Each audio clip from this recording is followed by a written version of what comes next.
Hey guys, it's August 1st today. Thought I'd throw up a quick update on things. Just finishing up some accounting work after a busy day. Things are going pretty well here at the school. Can't really complain. Although, ironically, I was looking at some numbers comparing July of this year to July of 2018, and my school was actually way busier 2 years ago. I can't believe it, but I have, according to these numbers, let me just make sure. There's two missing there. What would that be? 65. What is that? That's crazy. So, minus 16 fewer students now than I did 2 years ago in the school, which is really pretty remarkable. A lot of those were sibling classes. I had one, how many more? 2, 3, 4, just 4? Yeah, 4 siblings. That's 8 kids there. And then some junior high kids and high schoolers that went off to university. So it's not like a horrible difference, but it's not very promising either. Especially given this fact that this year I've only picked up three students. 4, I guess a new adult came, but my point is that that's kind of the nature of business, but luckily I'm teaching more university classes, and I have this temporary hotel class. But I'm also getting this feeling that like maybe it's time to move on. I've been speaking with my software mentor, and he said, if I can bring things up to speed, he could actually hire me as a support engineer in his group, which would be a really, really nice way to get an initial start in legit remote development work. My goal would be to just replace myself here. He would be cool with that, I think. I could just be straight up with him, which would mean finding a local, devoted, experienced teacher who's not afraid of working alone. I could do most of the work from here. There would be no reason why not. But there's quite a few things up in the air. But I also have to face the possibility that I may just have to close the school if I really want to make a lifestyle change and enter a new career path. I'm going to have to make some sacrifices. So far, most of the sacrifices I've been making have been in terms of time, making time to study. And that also means a lot of times sitting in front of the computer, which is not healthy, building your skill set. So I need to start thinking more about diet, which is massive. I exercise like crazy when I get the time, like 2-hour bike rides through the mountains at, pretty high average speeds, an hour and a half of weightlifting 2 or 3 times a week. But still, it's the sitting. It just destroys you. You really got to focus on what you're putting in your body. So, yeah, I'm really kind of taking stock of things. Kind of ironically, as I finish accounting here for last month rather. Still got a few students who have yet to pay. Quite a few actually, so I'll have a bit more money coming in. But yeah, I mean, running a business, it's I'm glad I've done it so far, as I've said many times in previous videos, but it's a lot of stress. It's a lot to manage. You're never really free or away. It does get easier as the years pass. Just this last weekend, I had an actual full weekend where I didn't come here. No, hold on.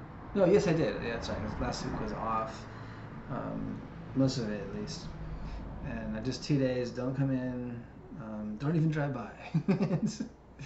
That was very refreshing to just come in after a full weekend off and I really miss that. I miss having your guaranteed weekends and just being able to leave work at work. Not that this job is super stressful by any means. It's not like I'm in commission sales, like selling copy machines to offices in Osaka or something.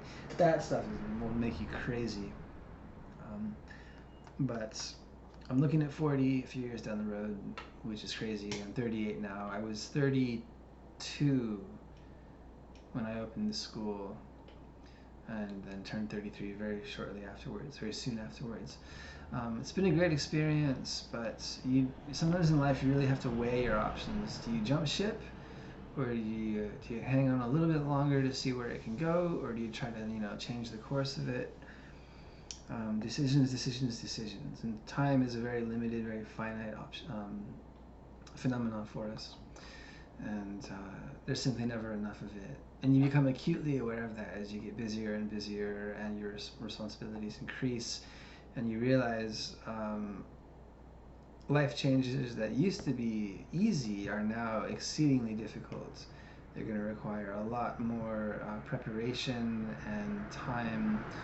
I was just in a lesson with a student tonight, um, remembering back in Seattle this one day where my now wife was my girlfriend. We lived in a place um, right along I-5 actually. It was an amazing location, and some mutual friends and I of ours, and we just spent the whole day just cruising around. We actually spent the whole day drinking actually.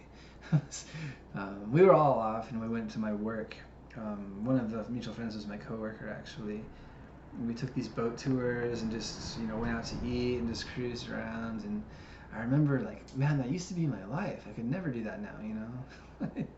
The way things change. At that time, if I'd said, no, I'm going to try doing this for a job, or I'm going to study this for a job, or I'm going to do this for 4 hours a day, would have been very realistic. These days, not so much. So I do feel, though, that if push came to shove, in order to carve out a position in a new industry where I could potentially make a lot more income and grow a lot more and be able to go home more often and travel, and develop in a new, entirely different career, like that, if push did come to shove, I might have to say goodbye to the school, as sad as that would be, or I might have to change it to create more of like a Juku. That's another option I could pursue, is hire some Japanese staff at an hourly rate and have them teach classes. Although I don't know. Sorry, my eyes are bothering me. I think I got some sweat in them. I've never focused much on production quality in these videos, anyways. But I don't know how the parents would react to that. If they started leaving in droves, I just have to say, "Oh, sorry, I gotta close the doors here." I do know one guy in town who might potentially be interested in teaching, but I ain't for sure, so, as they say. But there are options on the table. Life is really a series of kind of attaining goals, becoming accustomed to them, and then attaining other goals. Hopefully, there are those who just kind of chill, and my gosh, I can't believe my eyes are bothering me. That's not necessarily a bad thing, especially back home. If you just get into something and you've got a career path. Here it can be pretty dangerous, as I've said in other videos. My eyes bothering the crap out of me. Are you kidding me?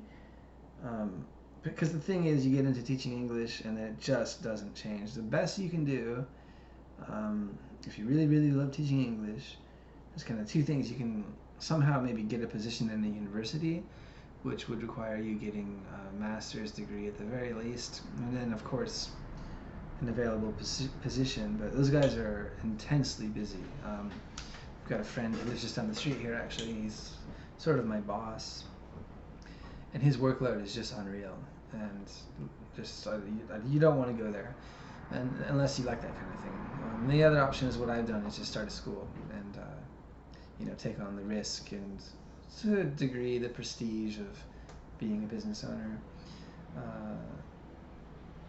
But in the end, you're just doing the same old thing. that you were. It's kind of a cool process, learning Japanese and becoming proficient and going through the steps of opening a school and the networking with the community and the process of kind of building a place in the community.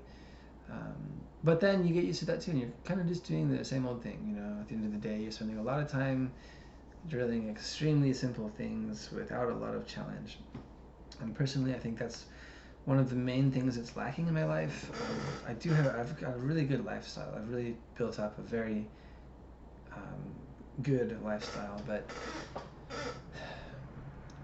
it's not a challenging one, and I think we need an element of challenge in our lives to feel that I guess to kind of feel that we deserve that we are where we are. And so luckily there's opportunities for that. So I'm gonna do this. The hotel class is disappearing at the end of August, although there's a potential they may want to hang on to like once a week or something, which would be cool. I wouldn't mind that. But still, sometimes it's just so boring.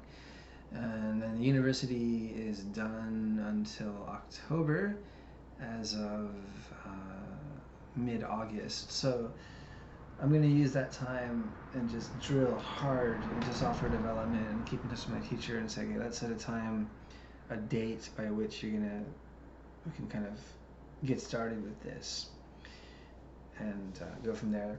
The salary is not stellar, but it's like 36 hours a week and paid in USD, which is nice because it's, as they say, enyasu right now, which means the yen is weak against the dollar. Let me just double check.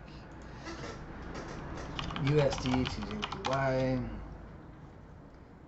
Yeah, so my monthly salary, which I shall not say, would be pretty good actually, considering I'd have to pay taxes, but I wouldn't be paying rent and parking and internet and what else do I pay here? Power and water, which it adds up. It's quite a lot to pay out. So yeah, there's options, but I don't. It's hard. Like I'm spending all this time building this thing up. Sometimes I feel like if I just spent this time building up something, like I said before, like a business that I didn't have to, wet back my way through all the time, or yeah, we are where we are. So that's my plan as of now. Once I get out of this busy teaching schedule, just go for this position as a support engineer, or support coach is the name of it. Do that for a year, and while I'm doing that, apply to other positions, keep applying. I imagine there's going to be a snapback in the economy, and a lot of businesses are kind of thinking about more online options and remote positions, so that'll be cool. Otherwise, I could just cruise like this and turn around and I'm 50. Just, yeah. I saw one of my old bosses actually on LinkedIn. He just found out about it apparently. My first job, I started working for him in 2008 in March, which is already more than 12 years ago. It was a really cool time, like that first year in Japan, where everything's just so new, very, very much a honeymoon phase. And I really was amazed by him because he's this American guy running this business by himself. He had some staff, and he had staff, and they had like 2 other teachers. I was like, wow, this guy's really got it together. But we live and we learn, and I kind of got to understand the nature of the work and the business and of my boss. And I saw him on LinkedIn, and he'd been doing that same job for 24 years. Just no. I mean, at least not without trying something else and kind of being involved in other things, but just the same, teaching English to low-level students for 24 years. But, to his credit, he is the leader of that company. He has staff, he employs people, so there's that. As for me, I really feel I'm coming to a crossroads here, and I'm going to have to make a decision about which path to take, and the result may or may not include this school continuing, which is sad to think about. but we have to make sacrifices in life. You take one path that precludes taking the other, and I struggled with that a lot before coming over here. Should I stay or should I go now? Basically, stay in the States and have a more, well, at the very least, American life. Who can say what I'd be doing now? Or go to Japan and have what I have now. So that's how it goes a lot of times. So we'll see. Anyways, this video is long enough, and if you made it this far, congratulations. That's amazing. This one was truly a rant. So I'll end it here.